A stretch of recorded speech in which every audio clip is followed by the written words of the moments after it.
পরিপাটি ঘরের পিছনে অনেক বেশি শ্রম ব্যয় করতে হয়। সব আপুরা সবসময় আমার ভিডিওতে কমেন্টস করেন যে আপু আপনার বাসায় এত সুন্দর পরিপাটি থাকে কিভাবে। তো কোন কোন আইডিয়া এবং টিপস ফলো করে আমি আমার বাসা সবসময় পরিপাটি করে রাখি। সবাই আমার ভিডিওটি শেষ পর্যন্ত দেখে ভিডিও থেকে অনেক বেশি আইডিয়া নিতে পারবেন। আতিয়া ব্লগ থেকে আমি ফাহিমা বরাবরের মতো আরও একটা লাইফস্টাইল ব্লগ নিয়ে ভোলা জেলা থেকে হাজির হয়েছি। আমার প্রিয় আপু ভাইয়া আন্টি ও সোনামণিরা কেমন আছেন সবাই?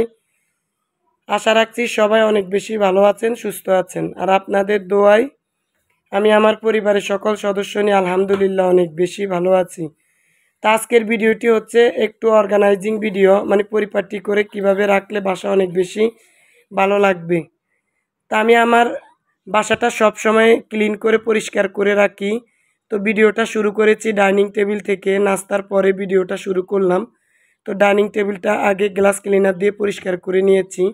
তারপর একটা কাচের জগে পানি ঢেলে নিয়েছি। সবসময় এই কাচের জগে আমি পানি ঢেলে রাখি। আর হচ্ছে ব্যালকনি থেকে একটা মাটিতে লাগানো রিয়েল মানি প্লান্ট এনে শখের আগের হাঁড়িটা চেঞ্জ করে নতুন হাঁড়িটাতে দিয়েছি।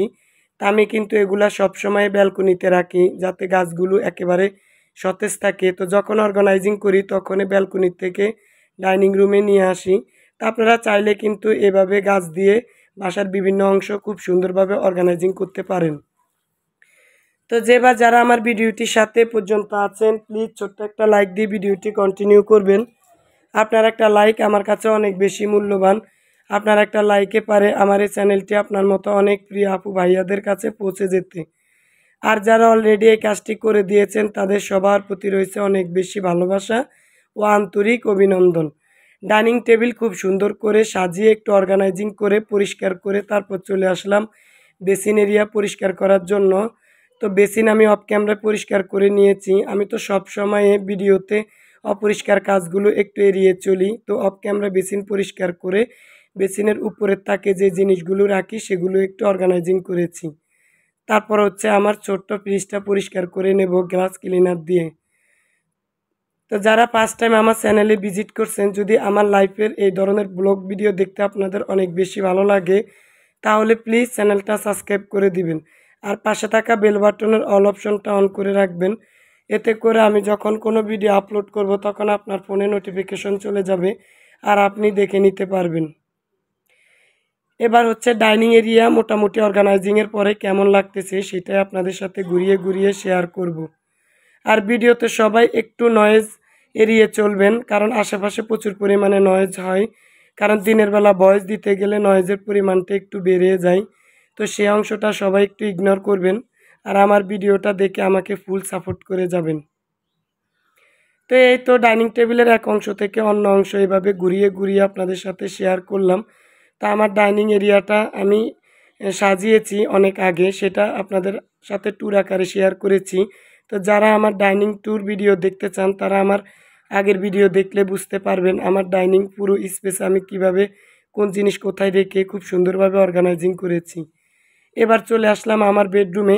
তার আগে হচ্ছে বেডশিট তুলে ধুইয়ে দিয়েছি। 2 বেডরুমের বেডশিট আজকে চেঞ্জ করে দিয়েছি।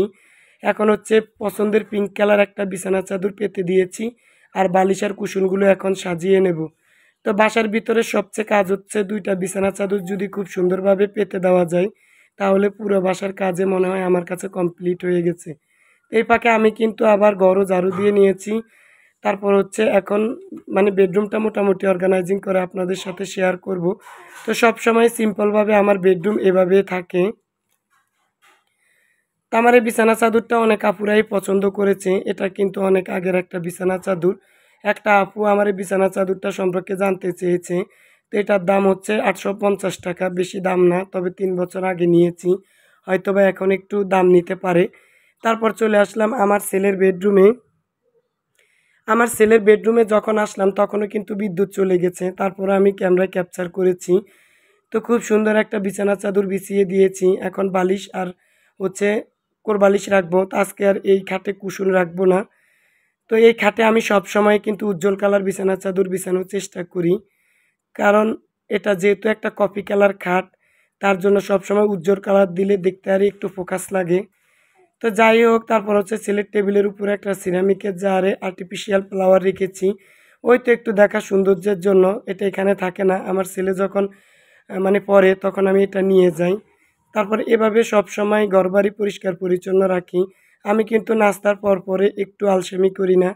স্টেপ বাই স্টেপ আমার বাসার এক অংশ থেকে অন্য অংশ আমি খুব সুন্দরভাবে পরিষ্কার করে অর্গানাইজিং করে রাখি। তো সবসময় সব আপুরা আমার ভিডিওতে একই ধরনের কমেন্টস করেন যে, আপু আপনার বাসার মানি প্লান্ট এবং বাসাটা অনেক সুন্দর পরিপাটি করে রাখেন। তো এভাবে যদি আপনি একটু ধৈর্য দিয়ে বুদ্ধি দিয়ে কাজ করেন তাহলে দেখবেন আপনার বাসাও অনেক বেশি পরিপাটি থাকবে। তারপর হচ্ছে ঘরবাড়ি খুব সুন্দর করে পরিষ্কার করে চলে আসলাম দুপুরে রান্না করার জন্য।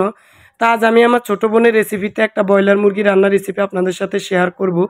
তো এখানে আমি গরম মশলা, কাঁচামরিচ আর হচ্ছে আদা, জিরা, রসুন, পেঁয়াজ পাটায় বেটে নিয়েছি। তো সেখান থেকে 4 টেবিল চামচ দিয়ে দিয়েছি, কিছুটা আবার কষানোর পরে দিব মশলা। আর হচ্ছে তেজপাতা দিয়ে দিয়েছি। তা আমার ছোটো বোন ব্রয়লার মুরগি রান্না করলে যে না খায় সেও কিন্তু চেটেপুটে খাবে। তো তার রেসিপিতে কিন্তু আমি ব্রয়লার মুরগিটা আজকে আপনাদের সাথে রেসিপি আকারে শেয়ার করব। তো কারো না কারো ভিডিও থেকে কিন্তু অনেক বেশি আইডিয়া নেওয়া যায়। তা আমার এই ভিডিও থেকে আপনারা কিন্তু কিছু না কিছু রান্নার আইডিয়া নিতে পারেন। তো মশলাটা তেলের উপরে ভেজে এখন আমি হলুদ আর মরিচের গুঁড়া দিয়ে দেব পরিমাণ মতো। তবে ইদানিং আমার মরিচের কালারটা তেমন একটা ভালো না, তার জন্য মাংসের কালারটা তেমন একটা সুন্দর আসে না। তো মশলাটা কষিয়ে তারপর হচ্ছে আমি বাকি মশলাটা দিয়ে দিলাম। তো আমাদের বাসায় তেমন একটা ব্রয়লার মুরগি খাওয়া হয় না। তো মাঝে মধ্যে রান্না করলে আমার বোনে রান্না করে খাওয়ায়। তো আজকে ওর রেসিপিতে রান্না করব। তো এই তো মশলাটা খুব সুন্দরভাবে কষিয়ে তারপর হচ্ছে এর ভিতরে আমি অল্প একটু পানি দিয়ে দেব। দেখা গেছে মশলাটা পুড়ে গেলে কিন্তু মানে গুণগত মান নষ্ট হয়ে যায়, খাবারের স্বাদও নষ্ট হয়ে যায়। তারপর ভালোভাবে কষিয়ে আমি এর ভিতরে আরও একটু পানি দিয়ে কষিয়েছি। আর এখন হচ্ছে চিকেনের টুকরোগুলো দিয়ে দেব। তা আমি কিন্তু কুকিং চ্যানেল থেকে অনেক ভিডিও আপুদের দেখি রান্নার, বিশেষ করে কারণ কারো না কারো ভিডিও থেকে রান্নার মানে রেসিপি শেখা যায়। তো চাইলে আপনারাও কিন্তু আমার ভিডিও থেকে রেসিপি শিখতে পারেন। তো যারা নতুন তাদের জন্য তো এই রেসিপিগুলো অনেক বেশি উপকার, তার জন্য আমি সবসময় রান্নার ভিডিওগুলো ডিটেলসে শেয়ার করি। তো মাংসটা এখন মশলার সাথে খুব সুন্দরভাবে কষিয়ে নেব। তো মাংস যত বেশি কষাবেন তত বেশি মজা লাগে।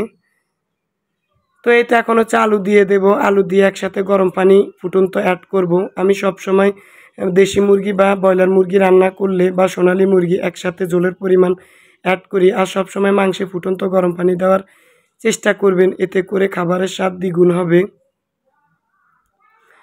তো আপনাদের কাছে আরও একবার ক্ষমা চেয়ে নিচ্ছি, আমার ভিডিওতে ভয়েস দেওয়ার সময় কিন্তু অনেক বেশি নয়েজ হচ্ছে, তো প্লিজ একটু ইগনোর করবেন। তো মাংসটা কষিয়ে তারপর আমি ফুটন্ত গরম পানি দিয়ে দিলাম। তারপর হচ্ছে এর পাকে আমি কিন্তু পুডিং তৈরি করব। তো 1 কেজি পরিমাণ দুধ দিয়ে আজকে 2টা ডিম দিয়ে খুব সহজভাবে পুডিং রেসিপিটা শেয়ার করব। তো সবাই ভিডিওটি শেষ পর্যন্ত দেখবেন। আর এদিক দিয়ে মাংসটা হতে থাকুক। তা আমি কিন্তু 1 কেজি পরিমাণ দুধ একেবারে জাল করে ঘন করে 1/2 লিটার করে নিয়েছি। তবে এর ভিতরে আমি গুঁড়ো দুধও অ্যাড করেছি আর হচ্ছে ক্যারামেল তৈরি করে নিয়েছি। তা আমার পুডিং কিন্তু মাশাআল্লাহ অনেক বেশি সুন্দর হয়, আপনারা ভিডিওটা শেষ পর্যন্ত দেখলে বুঝতে পারবেন। আর এখানে আমি 1/2 কেজি দুধের সাথে 2টা ডিম দেব, কারণ 2টা ডিমে কিন্তু পুডিং মানে খুব সুন্দরভাবে হয়। সবসময় 2 কেজি পরিমাণ দুধের সাথে 4টা ডিম দিবেন, আর 1 কেজি পরিমাণ দুধের সাথে 2টা ডিম দিলে খুব সুন্দরভাবে হয়। এখন একটা স্ট্রেনারের সাহায্যে পুডিংয়ের বাটিতে পুডিংয়ের মিশ্রণটা দিয়ে দেব। তো এই পাকে আমি ভ্যানিলা এসেন্স দিয়েছি, তা না হলে কিন্তু ডিমের একটা বাজে স্মেল আসে। চাইলে আপনারা এখানে এলাচের গুঁড়াও ইউজ করতে পারেন, তবে ভ্যানিলা এসেন্স দিলে কিন্তু পুডিংয়ের গ্রানটা অনেক বেশি সুন্দর হয়। তো এই তো উপর দিয়ে চামচ দিয়ে একটু নেড়ে চেড়ে দেবে, এতে করে যে বায়ু থাকে বায়ুটা সরে পুডিংটা খুব সুন্দরভাবে সেট হবে। তো এখন হচ্ছে ফ্রাই প্যানে 1.5 কেজি পরিমাণ পানির ভিতরে আমি পুডিংয়ের বাটিটা বসিয়ে দেব। তবে এটা হচ্ছে আমার কেকের বাটি, তার জন্য ঢাকনা নাই। চাইলে আপনারা কিন্তু পুডিংয়ের বাটিতে পুডিং তৈরি করলে খুব সুন্দরভাবে পুডিং হয় আর ভিতরে পানি জমে না। আর এখানে আমি ছোট একটা ঢাকনা দিয়ে দেব, আর ফ্রাই প্যানের ঢাকনার আমি মেরে দেব একটা কাগজের সাহায্যে, এতে করে 20 মিনিট আমার পুডিংটা হতে লাগবে।